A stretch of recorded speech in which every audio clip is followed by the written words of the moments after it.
Welcome to the Carroll County Schools Podcast. Our 24-strong family is committed to positively changing lives while being recognized as a premier school district. We believe every student deserves to graduate ready to be enrolled, enlisted, or employed, and engaged in their community. That's why we make their future our mission.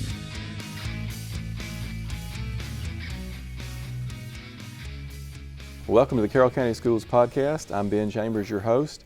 And as you can see, I'm on location today at Bowdon High School, and sitting here with me is Coach Rich Fendley of the three straight consecutive state championship Bowdon Red Devils. And our theme for this year is Elevate. And when I began thinking about leaders around our district that I wanted to talk to learn about elevation, you were really one of those on the top of my list because you've had a proven track record of elevating this program. And I'm hoping that you can share with the leaders around the district some of the secrets that you've used to do that and how some things they can learn and glean from that. So thank you, number one, for taking time. You're very welcome. I'm just honored to be asked to come share a little bit. Well, we appreciate it very much. And like I mentioned, you've had great success here, and I'm familiar, I've kind of watched that go along. But for those who haven't, kind of give us a history of what you've done here since you've been at Bowdon, how long and what's happened. Well, I was hired in 2018, and we've had seven football seasons, and we were 1-9 year one. Turned around year two and finished 8-3. We were the number 2 ranked team in the state when we got beat on the power rankings. Then the very next year, we won first region championship, then won 4 consecutive region championships, and now won 3 consecutive state championships. So it's definitely been a program on the rise. It was Absolutely. a program with great rich tradition and history. And, I thought when we came in as a staff that I told my wife it would be a good job. I had no idea it would be, we could get it back to a great job of what it was in the 70s, 80s, 90s, and early 2000s. That's great and really impressive, impressive what you've been able to accomplish. I want to back up just for a minute. Mr. Carroll, when I talked to him, he said, now I remember Rich Fendley's job interview. I remember when he came in and he laid out exactly what he was going to do to the program and where it would get it. And I guess that's just really interesting to me that you were able to come in and see that, what you wanted to do before you started. How were you able to do that? Well, fortunately, I worked with a lot of really, really good head coaches along the way. I'm going to mention a few. One was Robert Herring when I was at Noonan. I thought he was the most organized football coach I'd ever and probably have ever worked for. He had a book that you had to go over with the team. Everybody had a responsibility. Every coach on staff had certain duties that you were to do every day. He had won 5 state titles, 3 in Alabama, 2 in Mississippi, and then he had come to Georgia and got close in Georgia. Another one was Tim Barron. He was kind of the guy that taught me that you better make it fun with so many different things for kids to do other than football outside of school. You better make it attractive. You better make it fun for those kids. And, just kind of everybody that I worked for along the way, I kind of pulled ideas, and I think when you want to be successful at something, you have to have a plan. I'm actually going to speak at a clinic on that over the 3 times in the next 3 months. You have to have a plan and goals along the way to achieve it. So I remember when I interviewed, I've got our year planned from January all the way to the next January. I can tell you exactly what we're going to be doing, what our kids are going to be doing. They know that expectation, and then when we try to make it very, very fun. I'm also going to say you're going to fail at some of those things along the way. And, we were 1-9 year one, but we never changed the goal. We never changed the plan. We may have made some adjustments on some certain things, but I think you have to look long term. Mm-hmm. A lot of people, make the mistake of, when you want to win, it doesn't happen right then, first game, first year. If you're going to build a foundation, you build that foundation first so you can win over a long period of time with consistency, and I think that's what we've done here. Was that a little bit scary to you coming in, knowing where the program was when you started? I think the scariest thing for me, that actually wasn't scary because I remember telling myself they were 2-8, can't be any worse, and then we were 1-9. The scary thing for me is I'd been a head coach when I was young in my 20s, and I had gone 1-9 both seasons. I was 2-18, and I thought, in my mind, I'm ready, and I was ready. But to go 1-9 again and be 3-27 in your first 30 football games makes you question, and you have to, you have to be mentally tough. You have to realize, hey, this isn't a one-year thing. You have to fix things first, and a lot of people don't understand that. And not to talk negative, and I won't use names, but we actually had to dismiss 11 players from the program year one, and they were older kids. They were your veterans. They were your experienced kids. So we actually played 9th and 10th graders year one, and I think we lost 7 of those 10 football games by 7 points or less. 2 of those games were a 1-point loss, 21-20 and 13-12. So we were very competitive with young kids, and I knew if we could just make it to year 2, we would be a lot better. But convincing players and coaches, that's the job of the head coaches, to convince everybody. You hear all the time, I'll run through a brick wall for my head coach. I had to have coaches and players who would do that. That's the tough part of the job, convincing all those people to come back. Yeah, that was kind of leads me to my next idea is how do you get people on board? And it's not just players and coaches. There's boosters, there's community people, there's school administration.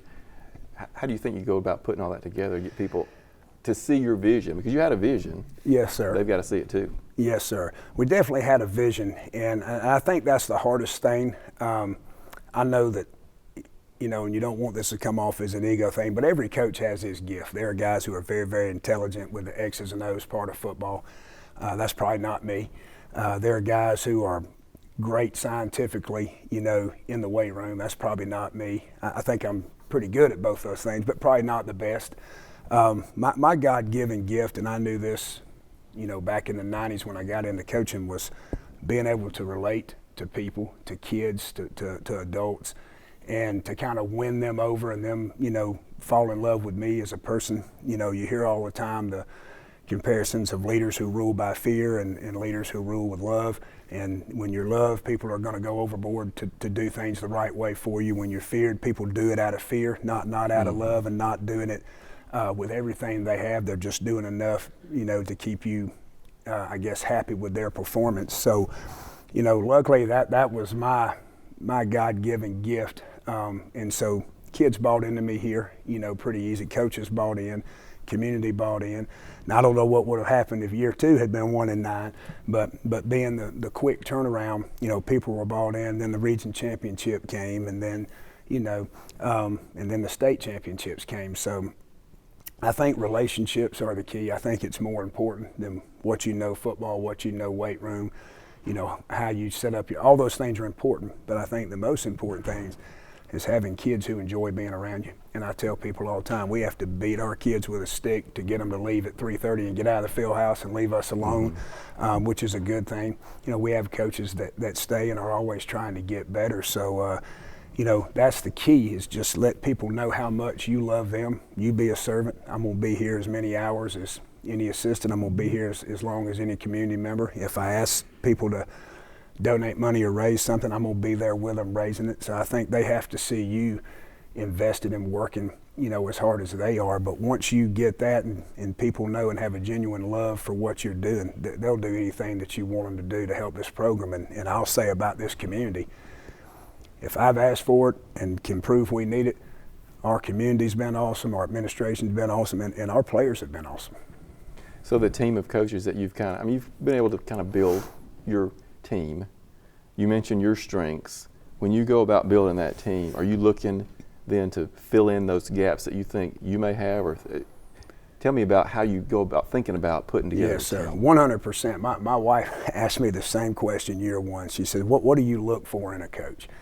The first thing, I look for 2 things. The first thing is, do they relate well with kids? Because if you can't do that, then you can't be part of what we're doing here, because kids have to love to play for you. They have to be willing to do what you're coaching them to do, and if they love you, they're going to do those things. So I always look at how well liked, the relationship of the coach and the kid. And if I'm retaining coaches that were on a previous staff, I'm going to first go to the kids and just see who they talk about. if they love a coach, then that guy's worth me interviewing to see about keeping them. If kids don't talk about him, that kind of says, well, I'm probably not going to interview that guy. So that's the first thing I look for. And then obviously the second thing is, what are the things I can't bring to the table? What can I not do? So, I've got 2 offensive coordinators. They're co-coordinators. One does the O-line, one does quarterbacks. Those are 2 things that I don't want to do. I'm not an expert at, so they do that. When I hire a defensive coordinator, I want somebody who can coach the defense, and that's what I have done in my past. But I have that guy who can do that. He can coach the defensive backs. For the first time in my life, I've turned the weight room over to somebody else, and I've taken pride at being the best that I know. I'm no longer the best that I know. I think Coach Blake Morgan is better than me at that role. So I look for what I'm not strong at, and you hire those people. And then if you want to keep and retain coaches, they have to feel valued, and they have to have. I don't micromanage. If I hire you to do a certain role, that's your role. If you can't do that role, and I've had to bring coaches in, meet with them, and say, hey, this role is going to go to somebody else. You've had an opportunity to do it and didn't take it, and I've had to come in and help a little bit. So I think coaches enjoy that, and I think you keep coaches a lot longer if they know you trust them to do it and you give them the freedom to do it. Set expectations and then hold them accountable to yes, sir. What you've said. Yes, sir. Well, okay, you 1-9, you start having success the next couple of years. Did you have to change your strategy a little bit? Or do you think that initial plan that you had for turnaround you were able to keep that rolling? Well, you're always changing. I think if you don't change, you don't grow, and you can't possibly continue to get better. So, I tell coaches in the off season and our players, we meet in January, meet with coaches, meet with players. You talk about what we have to do differently. I think the initial plan, the outline is still pretty much the same, but we've had to tweak a few things. We've had to push certain groups of kids harder because they needed it. We've had some good leadership, a lot of returning starters on some of these teams that we didn't have to push as hard. I think the biggest thing is we always try to find out who our new leaders are in our players, and we push our team to be player-led. We let our juniors, rising seniors establish every standard that we have in the weight room. In January, we meet, and those standards are things like, if you come in 30 seconds late, a coach doesn't have to get on to a player. Players say, all right, you're on the sled, and they do a 100-yard sled just for being late. If you miss a day, doctor's appointment, dentist, it doesn't matter. You come in and hit 200-yard sleds to make up what everybody else did while you weren't there. Not a punishment. It's just holding teammates accountable. If you wear Crocs or flip-flops in the weight room, you've got a sled. And all this was done by the players because they understand that it takes all those little things to win championships. So they've got a list of about 5 things they don't accept. So when football season rolls around, you don't have to worry about whether a kid's going to be late. They understand, that's already been established the whole year. So those standards change every year by what the seniors want. And then, obviously football-wise, we change a few things just based on what our players look like, what type of players, where we're strong, where we're not strong. Do we throw the ball more, which we did this year? Do we run the ball more? So I think it's always evolving, but that structured plan that we came in with is still intact. It's still the same plan that we have. We just evolve in certain areas that we need to throughout the year. What's the most rewarding part to you? The most rewarding part, and I've said this to people all the time, I didn't realize when I got my 50th win. I probably won't realize when I get my 75th. My reward is after the game when I get to see coaches smiling, being with their families. When I see kids smiling, I see coaches and kids hugging. I could sit and watch that all day, and that is my intrinsic reward. That makes me feel like a job well done. Obviously, championships are awesome. I was very proud of our kids. Region championships are important. That's important to the community. But just seeing kids and coaches love each other, that's the overall goal for me.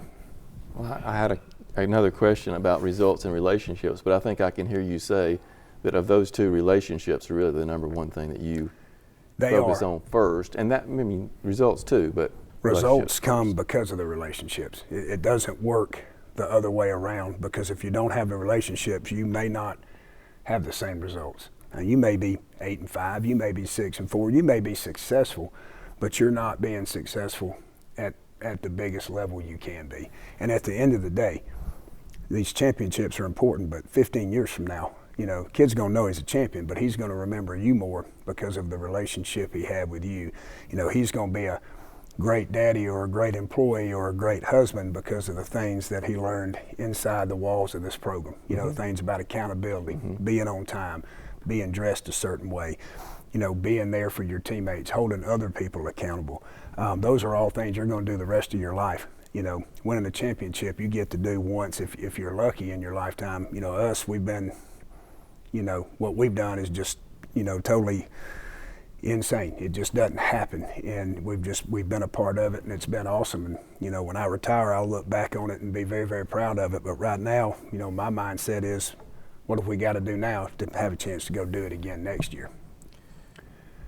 What's the best advice you think you could give to a leader who's come into something as you did, has an idea, has a vision, but is not where they want to be yet? All right, I've got a couple of things I would give a leader, whether they're young or old. I had all these visions of year one, and obviously I think my year one was as far from my visions as they could be in results and things like that. So the first thing is if you ever want to be successful, you are going to fail a lot in the process of being there. There's things I've done as simple as in the weight room that I thought were great ideas, the kids were going to love it, and we've gone in there and done it, and it didn't turn out the way I wanted it to, and I thought, man, I'm never going to do this again.